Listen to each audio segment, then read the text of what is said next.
बिस्मिल्लाहिर्रहमानिर्रहीम, अस्सलामुअलैकुम। आप देख रहे हैं प्रोग्राम हकीकत और मैं हूं आपकी मेज़बान सैयदा इकरा बुखारी। नाज़रीन, कोरोना वायरस ने पूरी दुनिया को मुतासिर किया है। लाखों जानें कोरोना वायरस की जद में आई। कई लोगों ने अपने प्यारों को गंवा दिया। कोरोना वायरस से बचाव के लिए हर मुल्क ने एहतियाती तदाबीर अपनाई और इन तदाबीर में से एक लॉकडाउन था, जिसका मकसद मुतासिर लोगों से दूसरे लोगों को बचाना था। लेकिन लॉकडाउन के कुछ नुकसानात भी हुए। उनमें से एक नुकसान कारोबारी सरगर्मियां मुअत्तल होना भी था। हमारी आज की हकीकत में कोरोना वायरस से मुआशी तौर पर तबाह होने वाले ताजिर से मुतालिक आपको बताएंगे। तो चलते हैं अपनी कहानी की जानिब। हाँ बेटा, कॉलेज की पढ़ाई कैसी जा रही है? बाबा, पढ़ाई तो फर्स्ट क्लास जा रही है। सेमेस्टर का रिजल्ट आने वाला है।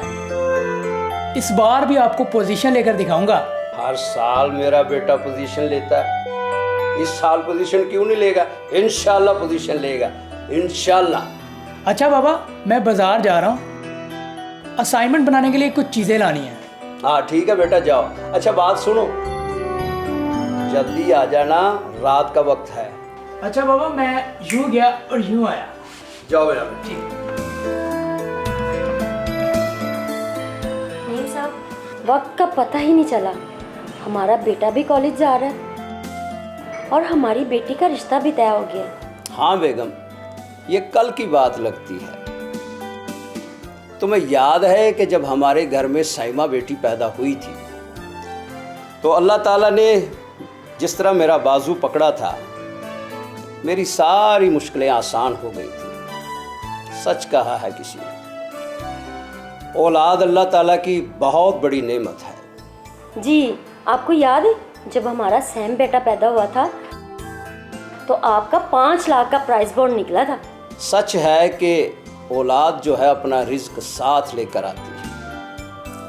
पता नहीं वो कौन लोग हैं जो रिज्क के डर से अपनी औलाद को मार देते हैं।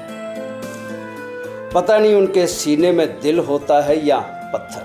छोड़ें इधर उधर के लोगों की बातें। अच्छा मुझे ये बताएं कि बेटी के जहेज की चीज़ों का क्या किया है और फर्नीचर का क्या बना है? ओ साइमा बेटी के जहेज का जो फर्नीचर है वो तो 15-20 दिन में तैयार हो जाएगा और जेवरात जो हैं वो अगले हफ्ते मिल जाएंगे। माशाल्लाह माशाल्लाह। अस्सलाम वालेकुम। माशाल्लाह। वालेकुम अस्सलाम रहमतुल्लाहि व बरकातहू। बहुत बड़ी उम्र है मेरी बेटी की। अभी तुम्हारा ही जिक्र हो रहा था। अल्लाह तुम्हारी उम्र दराज करे।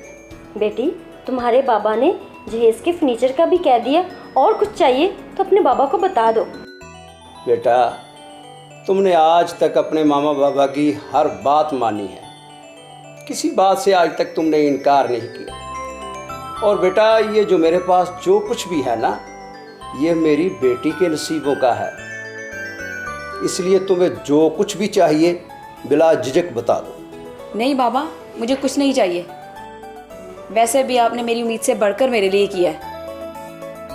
मुझे मेरे बाबा और मेरी प्यारी मामा की दुआएं चाहिए, बस।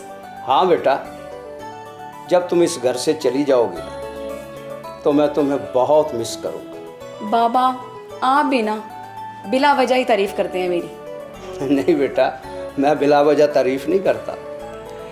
तुम हो ही तारीफ के काबिल। जिस तरह तुम यहाँ हमारी खिदमत कर रही हो, बेटा अपने ससुराल में जाकर उनकी भी इसी तरह खिदमत कर। बाबा, मामा ने मेरी तरबियत बहुत अच्छी की है, आप बेफिक्र रहें। हाँ ये तो है बेटा, तुम्हारी मामा ने मेरे घर को और मेरी औलाद को बहुत अच्छे तरीके से संभाला है। चले चले बस करें, ज्यादा बाप बेटी मस्ती मत लगाए। 2 माह रह गए शादी में।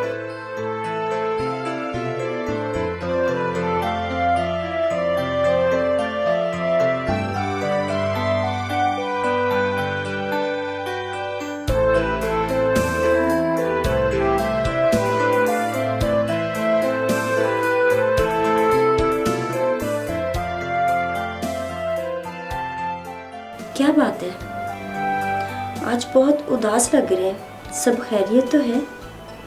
सब खैर है यार, बस साइमा बेटी के बचपन के बारे में सोच। अच्छा जी, क्या सोच रहे थे? यही कि जब हमारी बेटी साइमा पैदा हुई थी, हम उसे पहली बार अपने घर में लेकर आए थे। उसका पहली बार चलना, उसका पहली बार बोलना, उसका तोतली ज़बान में मुझे बाबा बाबा कहना और तुम्हें मामा मामा कहना।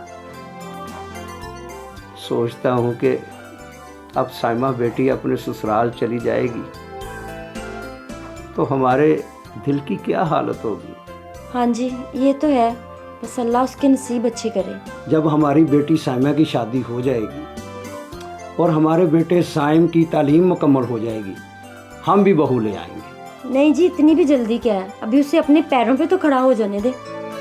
लेकिन मैं ये भी सोचता हूँ कि साइम जब अपनी तालीम मुकम्मल कर ले तो मेरे वाला कारोबार संभाल ले। ऐसा हो जाए तो बेहतर है, मगर वो तो कुछ और ही करना चाहता है।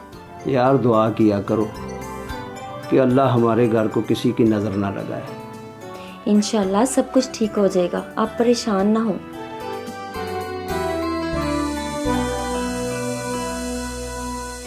अच्छा किया यार कि तू खुद आ गया, वरना मैंने खुद तेरे पास आ जाना। खैर है ना सब? हाँ यार खैर ही है। वो वैसे तेरी याद आ रही थी, एक दिन मुझे ख्याल आ रहा था कि वक्त कैसे बदलता है।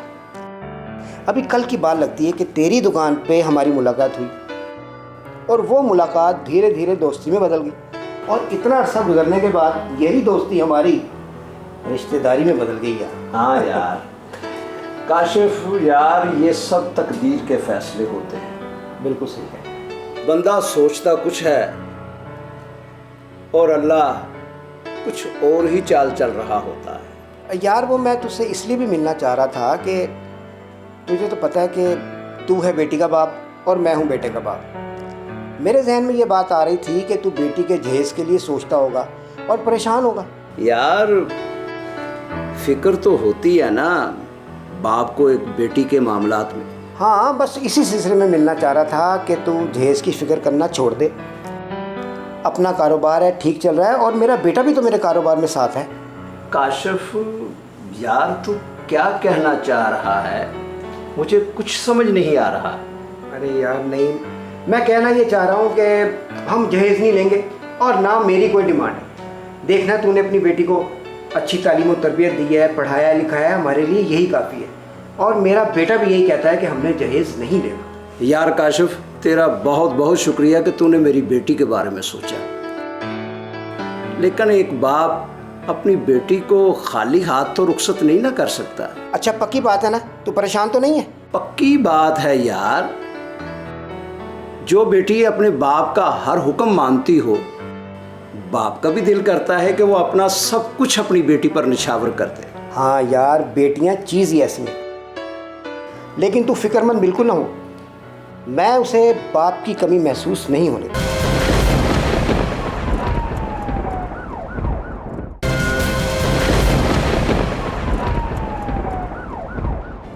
Welcome back. ब्रेक पर जाने से पहले हमने देखा कि नईम अपनी बीवी बच्चों के साथ एक सादा और खुशहाल जिंदगी बसर कर रहा था। नईम ने अपनी इकलौती बेटी साइमा का रिश्ता अपने करीबी दोस्त काशिफ के बेटे से तय किया था। सारे घर वाले शादी की तैयारियों में मसरूफ थे। फिर अचानक नईम और उसके घर वालों पर क्या मुसीबत आन पड़ी। नईम ने हालात का मुकाबला कैसे किया और क्या नईम के बिगड़ते हालात देखकर काशिफ नईम की दोस्ती से मुंह फेरने वाला था? जानने के लिए बढ़ते हैं कहानी की जानब।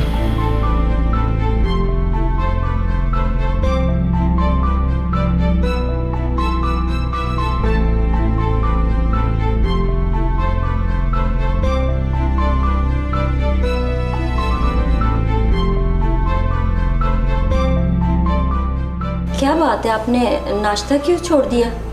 क्या सही नहीं बना?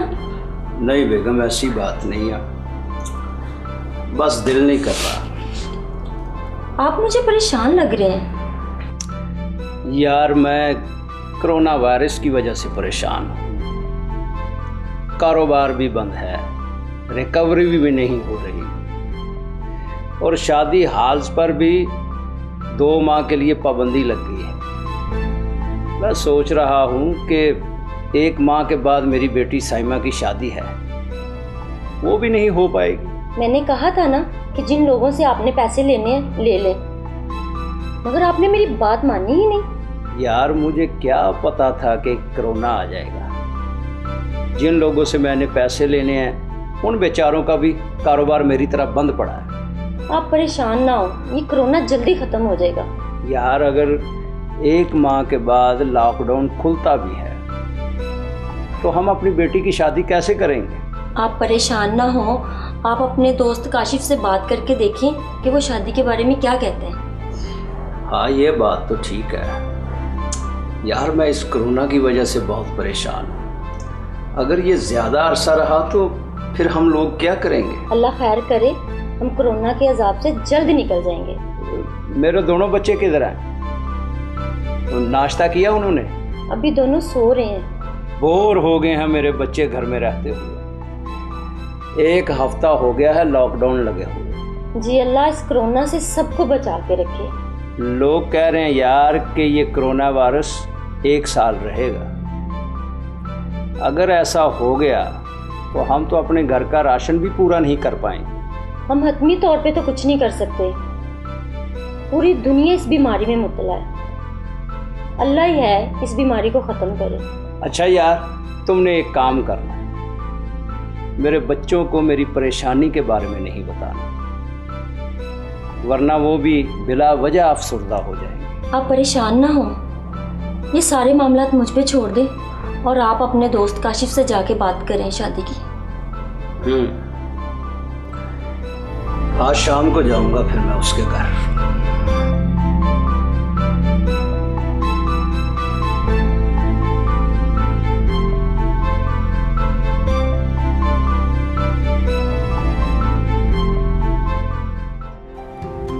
अच्छा यार, और सुना क्या हाल है?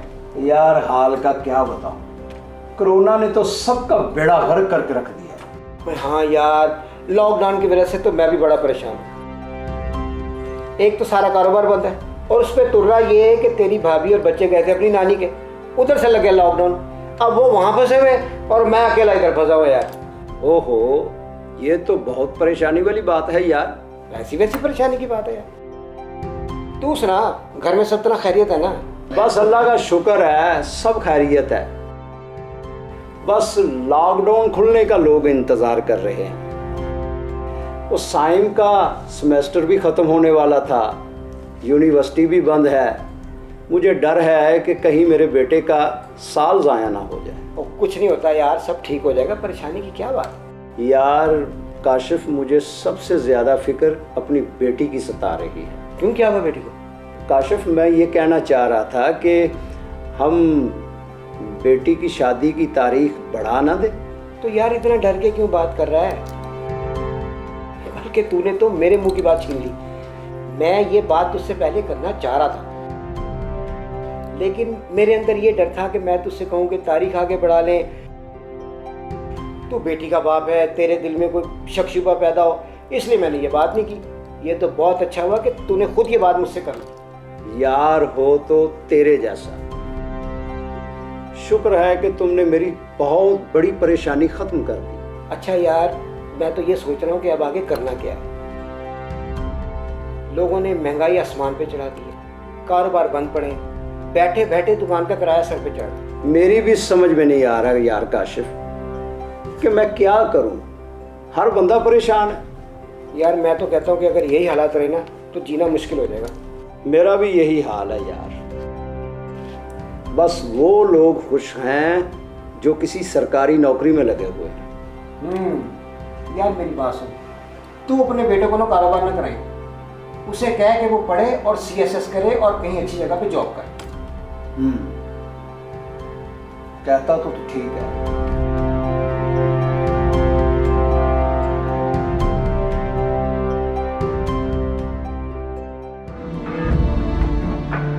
यार अब बंद करो इस टीवी को। 3 माह से ये लोग डराए जा रहे हैं, कोरोना की वजह से इतने लोग मुतासर हो गए, कोई अच्छी खबर नहीं है इनके पास। बंद करो इसे। क्या करें नईम साहब, 3 माह घर रह के वैसे भी दिमाग खराब हो गया। यार मैं तो खुद परेशान हूं। मैं सोच रहा हूं कि मैं दुकान खाली करूं। वो क्यों बाबा? आप दुकान क्यों खाली करना चाहते हैं? बेटी, मैं तुम लोगों को बताकर परेशान नहीं करना चाहता था, लेकिन अब मैं मजबूर हो गया हूं कि मैं तुम लोगों को सारी बात बताऊं। 3 माह से दुकान बंद है। दुकान का 1.5 लाख रुपया किराया मेरे पे चढ़ गया है। अब मेरी जेब इतनी इजाज़त नहीं देती कि मैं मज़ीद किराया जो है अपने ऊपर चढ़ा लूँ। कर्ज चढ़ता जा रहा है मेरे पे। तो जिन लोगों से आपने लेने थे वो क्या कहते हैं? उन बेचारों का भी यही हाल है यार। आधी मार्केट तो किरायों की वजह से ही खाली हो चुकी है। मगर हुकूमत ने तो कहा था कि किराएदारों को कोरोना की वजह से किराए के लिए तंग नहीं किया जाएगा। हाँ, हुकूमत ने तो कहा था, मगर ये दुकानों के मालिक किराएदारों की मजबूरियों को नहीं समझते। तो बाबा, अगर आप दुकान खाली करेंगे तो फिर क्या करेंगे? तो बाबा फिर कोरोना के बाद अगर आपको दुकान ना मिली तो फिर क्या करेंगे? वो तो आपकी पुरानी दुकान है। दोबारा कहीं कारोबार सेट करने में वक्त तो बहुत लगता है। अगर ये लॉकडाउन ख़त्म ना हुआ तो 3 माह का मज़ीद किराया मेरे पे चढ़ जाएगा। फिर वो मैं 3 माह का किराया कहाँ से अदा करूँगा? और बाबा, आप परेशान मत हो, हम सब आपके साथ खड़े हैं। अगर एक वक्त का खाना भी मिल जाए तो कोई बात नहीं, क्यों बहना? जी बाबा, साइम बिल्कुल ठीक कह रहा है। आप बिल्कुल परेशान ना हो, हम सब आपके साथ हैं। शुक्रिया मेरे बच्चों, बस दुआ करो। पहले ही इस कोरोना की वजह से मेरी बेटी की शादी में ताख़ीर हो गई है। मेरे बच्चे का सेमेस्टर लेट हो गया है और ऊपर से मेरे पे कर्ज भी चढ़ गया है। घर में राशन की किल्लत भी हो गई है बेटा। अरे बाबा, कुछ नहीं होता। इंसानों की जिंदगी में ऐसे वक्त आते हैं, हमें डटकर मुकाबला करना चाहिए। नईम साहब, मैं आपके साथ हूँ और हर मुश्किल में आप मुझे अपने साथ साबित कदम पाएंगे। यार, पता नहीं कब कारोबार के हालात ठीक हो गए। अरे रो क्यों रहे हैं? तुम लोगों के साथ ने मुझे रुला दिया है। शुक्र है कि अल्लाह ने मुझे तुम जैसी औलाद दी है बेटा। बेगम, अगर अब भी हालात ठीक न हुए तो वो मैं दुकान खाली कर दूंगा। मुझसे हर माह 50,000 रुपया किराया नहीं दिया जाता। जैसे आपकी मर्जी, हम सब आपके साथ हैं।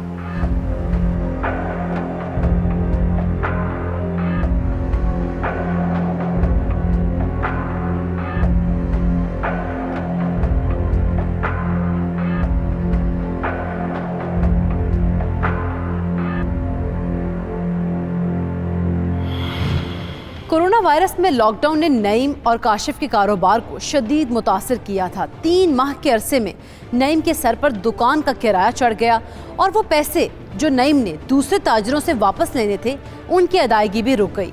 हत्ता कि नईम खुद कर्ज के बोझ तले दब रहा था। अब देखना यह है कि मौशी मुश्किलात में नईम के घर वाले और दोस्त कब तक उसका साथ देते हैं और लॉकडाउन खत्म होने के बाद नईम का कारोबार मुस्तहकम होने में कितना वक्त लगेगा, ये सब हम देख पाएंगे एक ब्रेक के बाद।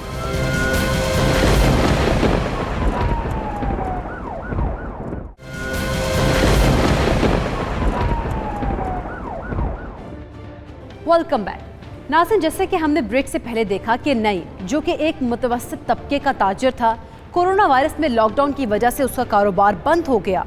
नईम का दोस्त काशिफ भी एक कारोबारी आदमी था, लिहाजा काशिफ भी शशोपंच का शिकार था। अब देखना यह है कि नईम मौशी हालात की तंगी में गुजारा करने के लिए किन चीज़ों का सहारा लेता है और क्या काशिफ अपने दोस्त नईम की बेटी से अपने बेटे का रिश्ता करेगा भी या नहीं।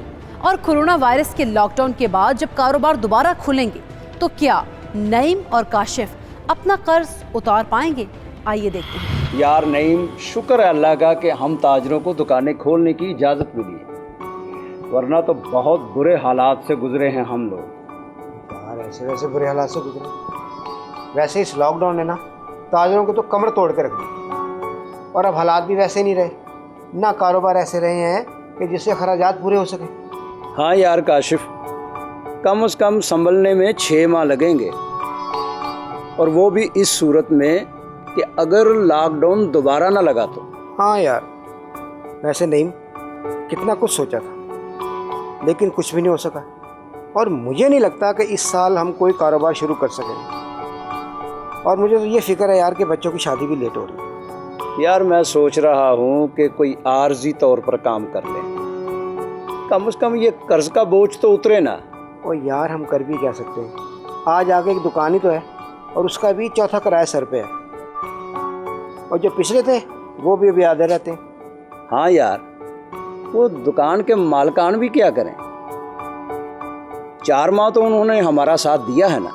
अच्छा ये बता कि क्या काम करने का सोचे? यार बकरा ईद आ रही है, मैं सोच रहा हूँ कि 10-12 बकरे लाकर बेचूं, कम से कम 1-2 लाख रुपया तो मुनाफा होगा, उससे दुकान का कर्जा तो उतरेगा ना। हाँ यार, ये आइडिया तो तेरा अच्छा है। अब तू ये मालूम कर कि इसमें कितनी इन्वेस्टमेंट होती है और कितना मुनाफा होता है। मैं पता करता हूँ, इस वक्त 1-1 रुपये की ज़रूरत है यार। बेटी की शादी के लिए जो मैंने पैसे रखे थे वो तो लॉकडाउन में खर्च हो चुके हैं। लेकिन एक बात है यार, ये काम ना तुझे अकेले ही करना होगा। वो क्यों भाई? यार इसलिए कि मेरे पास तो बिल्कुल पैसा नहीं है भाई। देख यार, करना है तो मेरे साथ कर ले, पैसे आधे आधे कर लेंगे यार। ओ नहीं यार नहीं, वो मिल के नहीं करना, इस बात को छोड़। तू बकरों का कारोबार कर और मैं कुछ और सोचता हूँ जिसमें कोई इन्वेस्टमेंट कम हो यार। अच्छा छोड़, मेरा एक व्यापारी दोस्त है, मैं उसका तो देता हूँ नंबर, तू उससे बात कर, ठीक है? हाँ अच्छा, दे दे मुझे नंबर। हाँ नंबर ले ले। क्या नंबर है, लिखवा मुझे।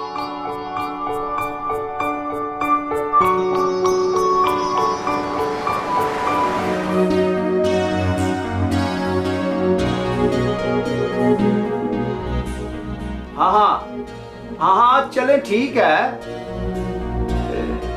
आज जल्दी मुलाकात करते हैं इंशाल्लाह। अल्लाह हाफिज।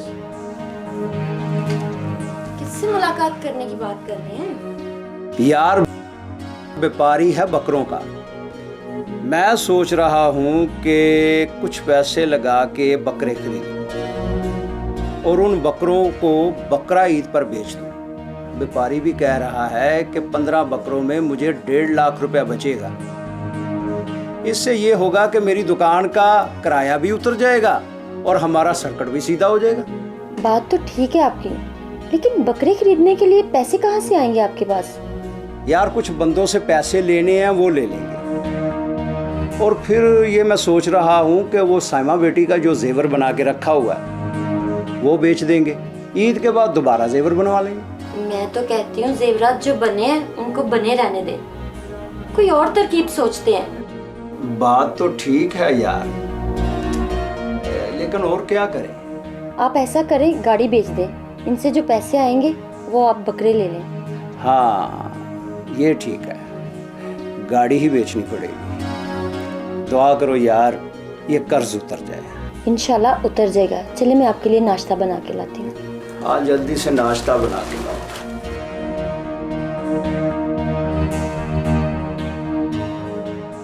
यार अगर मैं 15 बकरे लूँ और एक बकरा मुझे 25,000 का पड़े जो कि कुर्बानी के काबिल हो, तो 3,75,000 इन्वेस्ट करने होंगे। और अगर मैं गाड़ी बेच देता हूँ तो बिकेगी तकरीबन 10 लाख, और 10 लाख की बकरों में इन्वेस्टमेंट करूँ तो 40 बकरे आएंगे। और एक बकरा अगर मुझे 5,000 का मुनाफा भी देकर जाता है तो 10 लाख लगाने पे बचेंगे 2 लाख। ये अच्छा है, एक हफ्ते में 10 लाख इन्वेस्ट करूं और 2 लाख का मुनाफा कमाकर दुकान के किराए वाला कर्ज उतार और गाड़ी भी दोबारा वापस ले लूं। मैं अपनी कोई चीज़ भी नहीं गंवाऊंगा और मेरा कर्ज भी उतर जाएगा। जिन लोगों से मैंने पैसे लेने हैं वो तंग नहीं होंगे, इन बेचारों के हालात भी ठीक नहीं हैं। ये बकरों वाला काम ठीक है।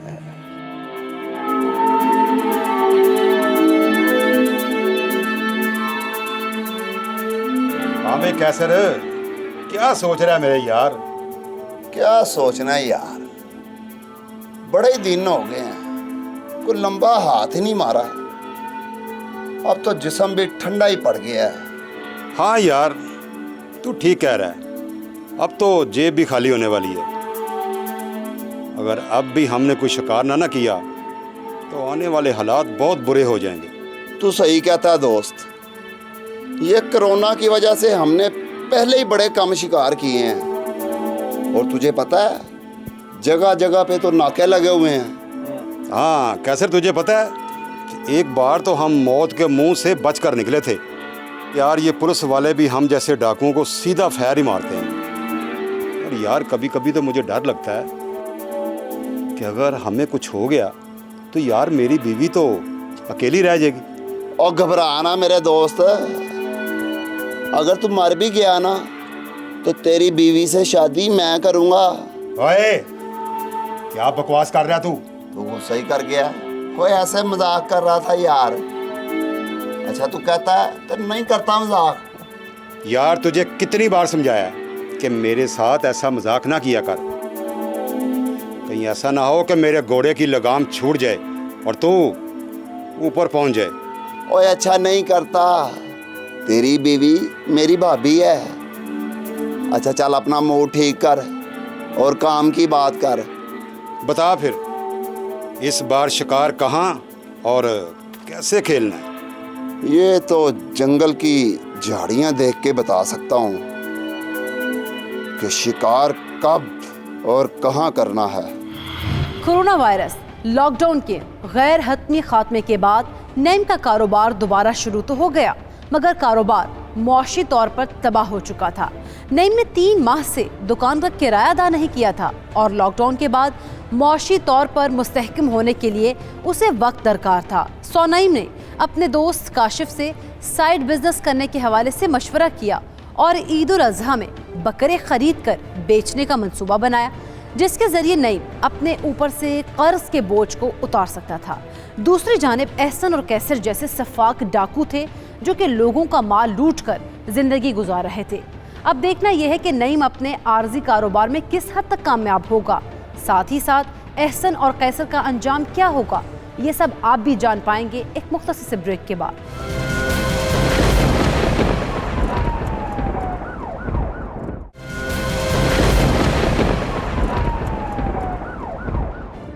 वेलकम बैक नाज़रीन, कोरोना वायरस के लॉकडाउन के गैर हतमी खात्मे के बाद नईम ने अपना कारोबार दोबारा शुरू तो कर लिया, मगर उसकी आमदनी बहुत ही कम थी। कारोबार को मुस्तहकम करने के लिए नईम को वक्त दरकार था, जिसके लिए नईम के पास गुंजाइश नहीं थी। नईम ने जिन लोगों से पैसे वापस लेने थे वो भी ऐसे ही मौशी हालात से दो चार थे। इसीलिए नईम ने उनसे पैसों की वापसी का तकाजा करने के बजाय आर्जी तौर पर नया कारोबार करने का सोचा। नईम ईद उल अजहा पर बकरे लाकर बेचना चाहता था ताकि उस पर कर्ज का बोझ खत्म हो सके। अब देखना यह है कि नईम का आर्जी तौर पर किया जाने वाला कारोबार उसे कहां लेकर जाता है। जानने के लिए बढ़ते हैं अपनी कहानी की जानिब।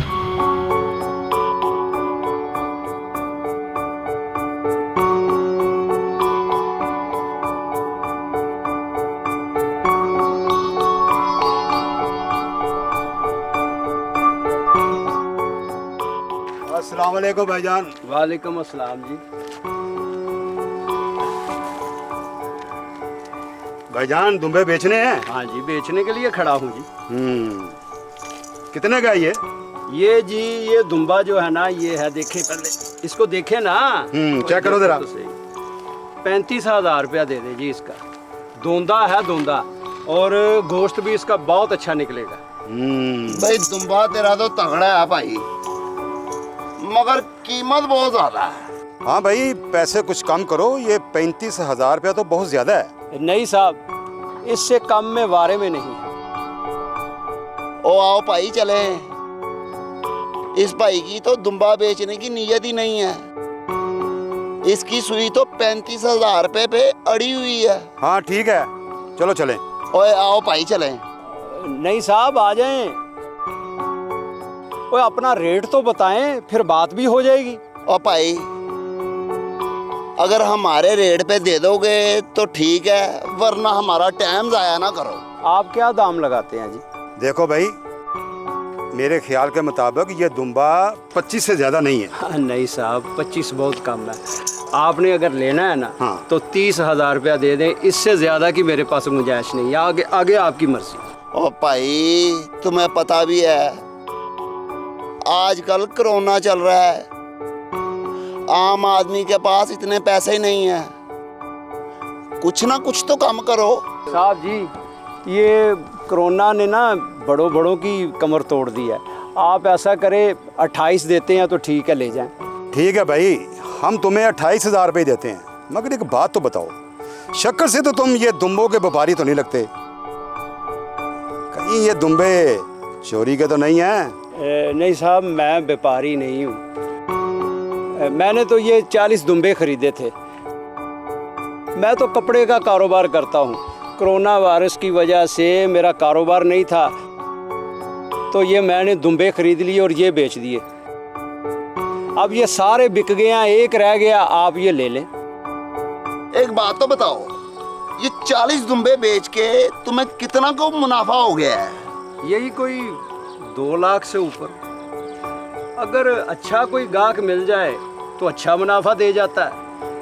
इससे कम मुनाफे पे मैं बेचता ही नहीं। चलो कैसर, इसे पैसे दो और ये दुम्बा पकड़ लो।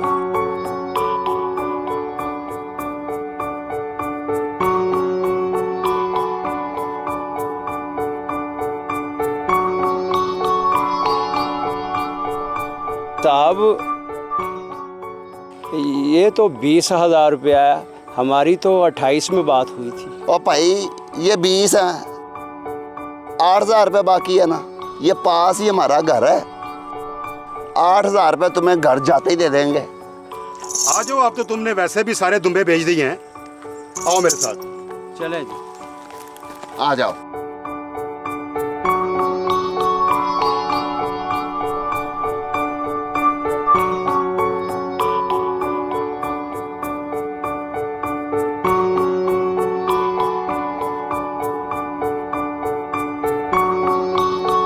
आओ भाई।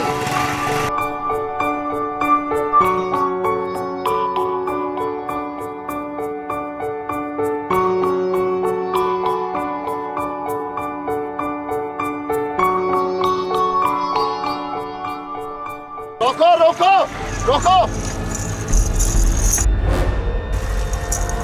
क्या हुआ साहब?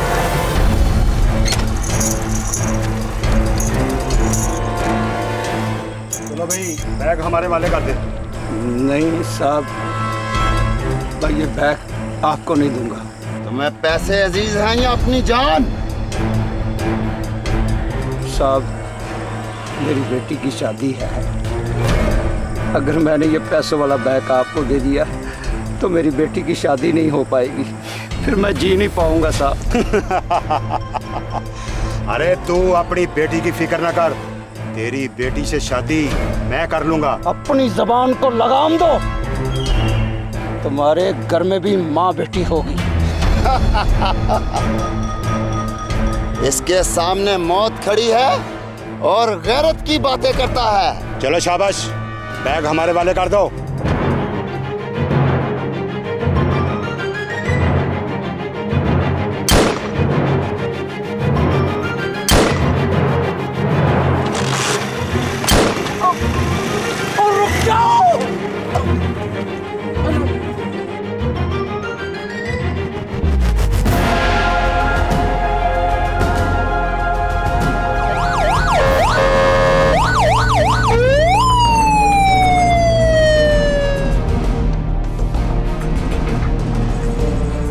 इसकी जेब से कुछ पैसे और शनासी कार्ड निकला है।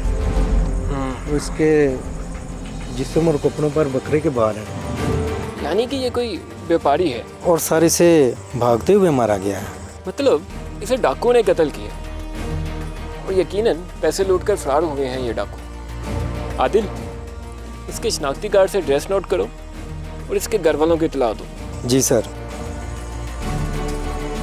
और इस जगह के आसपास जितने भी सिक्योरिटी कैमरास लगे हैं चेक करो। यहाँ करीबी जो मंडी है वहाँ जाओ और पता करो कि ये शख्स कब से यहाँ पर था और इसके कत्ल के दौरान किसी ने अगर कातलों को देखा हो तो वो भी पता लगाओ। पोस्टमार्टम के बाद लाश इसके बुरसा के हवाले करो। जी सर। सर ये मोबाइल इस लाश के पास से मिला। इस मोबाइल से हमें काफ़ी मदद मिल सकती है, इसे भी फ्रांसी के लिए भिजवाओ।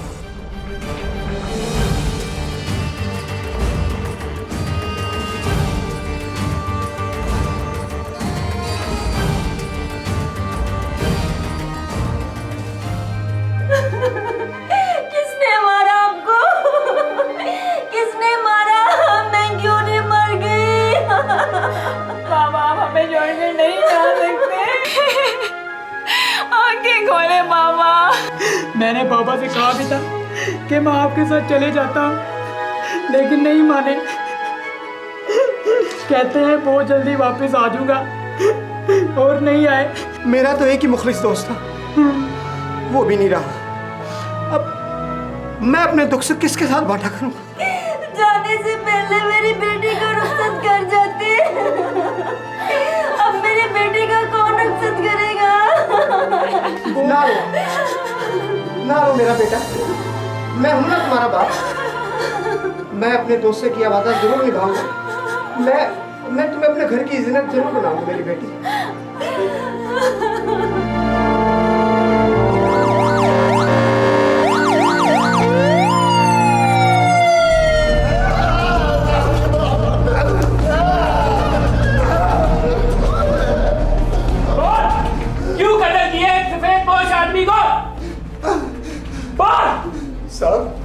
साहब हम डाकू हैं। सर झूठ बोलता है।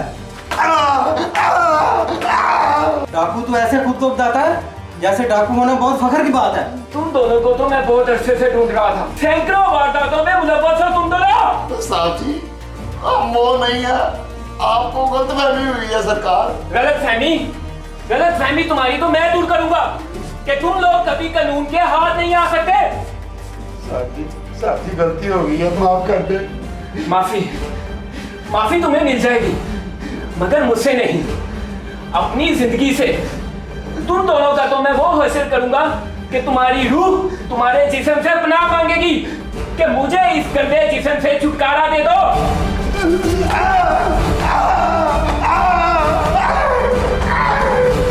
फांसी के लिए अपने गले की मालिश करना शुरू कर दो। अब जल्द ही तुम्हें ऊपर जाके हिसाब देना होगा।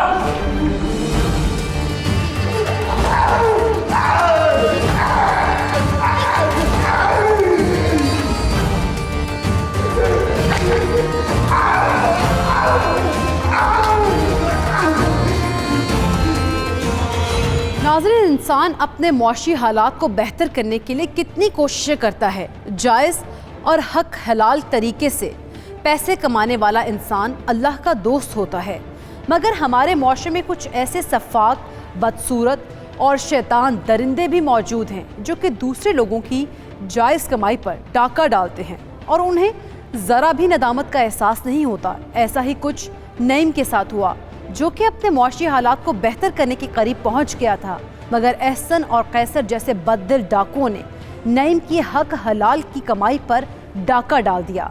खौफ के यूं बीज हम बोने लगे, कोई दस्तक दे तो घर रोने लगे।